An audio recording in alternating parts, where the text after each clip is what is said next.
بسم الله الرحمن الرحیم. چند لحظه با قرآن کریم باشیم.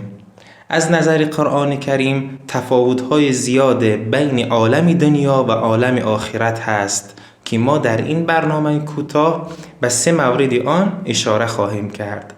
اولین فرقی که بین عالم دنیا و عالم آخرت هست این است که نعمت‌ها در دنیا از بین می روند، اما نعمت‌ها در آخرت جاودانه و همیشگی هستند. قرآن کریم می فرماید: اعوذ بالله من الشیطان الرجیم الذين يرثون الفردوس هم فيها خالدون.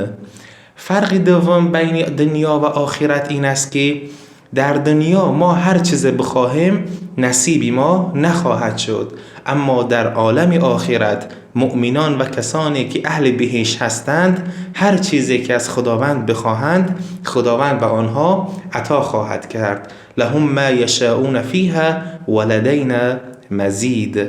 و نکته سوم این است که در عالم دنیا ممکن است یک ظالم حاکم شود، یک دروغگو قدرت پیدا کند، یک کسی که ثروت و قدرت دارد یک ناحق را حق جلوه بدهد. اما در عالم آخرت این گونه نیست.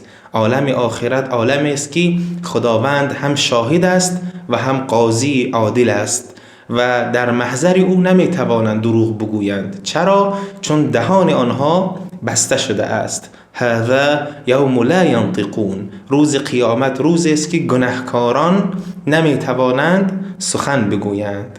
انشاءالله خداوند ما را به راه راست هدایت و در راه راست استوار گرداند. و السلام علیکم و رحمت الله و برکاته.